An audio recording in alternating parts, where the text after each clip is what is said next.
பிரத்யங்கரா என்று அன்போடழைத்தாலே பிரத்யட்சமாக வருவாள். அம்மா நேரிலே உரையாடுவாள்.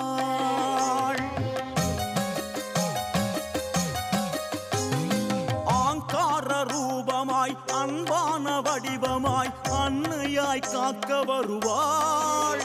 கொடும் வினையாவும் மிதித்தாடுவாள். ஓம் சக்தி தாயே பிரத்யங்கரா சரவேஸ்வரன் சக்தியமை காக்கவா.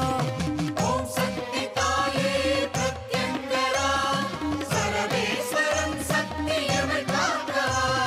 நலம் யாவும் பெருக வேண்டும் அம்மா நீ என்றும் காக்க வேண்டும். நலம் யாவும் பெருக வேண்டும் அம்மா நீ என்றும் காக்க வேண்டும்.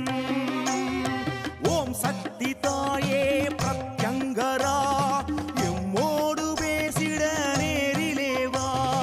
ஓம் சக்தி தாயே பிரத்யங்கரா மன்னூர் மகா பத்ரகாளியம்மன் ஆலயம் அமைந்துள்ள பகுதி ஸ்ரீபெரும்பூர் தேசிய நெடுஞ்சாலை பகுதியில் சாலை விரிவாக்க பணி நடைபெறுவதால் அருகிலுள்ள நமசிவாயபுரம் கிராமத்தில் இடம்பெயர்ந்து அமைப்பதற்கு அம்மா அருள்வாக்கில் கூறியுள்ளார். புதிய ஆலயம் அமைப்பதற்கு பக்தர்கள் உதவ வேண்டும்.